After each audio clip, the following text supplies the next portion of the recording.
Well, the law is quite prescriptive about what's acceptable and what isn't. So if you have a handheld mobile phone, as in you're holding it in your hand and using it while you're driving, then that is an offence and you will be prosecuted.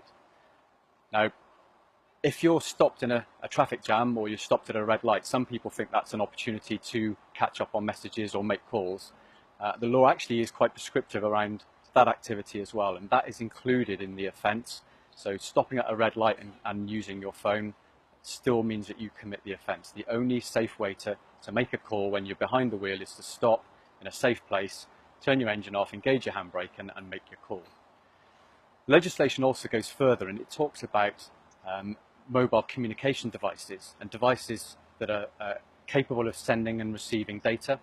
So if, for example, in your car you had your iPad attached to the air vents in your car on a cradle, and you were interacting with that device, you were accessing it, sending information or messages while driving, then that is also an offence, and again, you're also liable to be prosecuted if you were to drive in that way.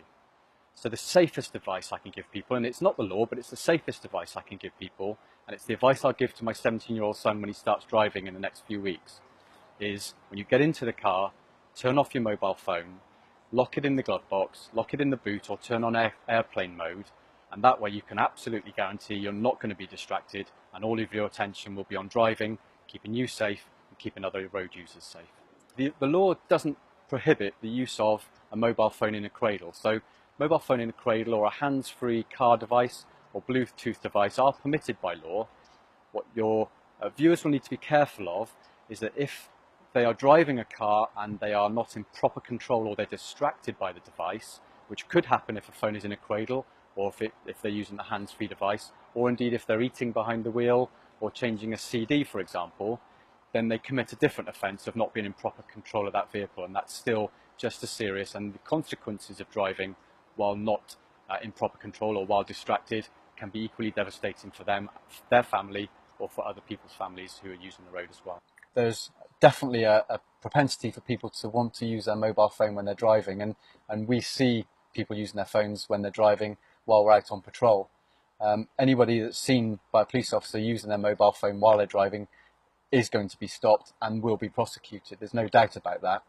Some of the examples where I've seen people driving using their phones, I drive an X5 marked police vehicle, and you can imagine it's very visible.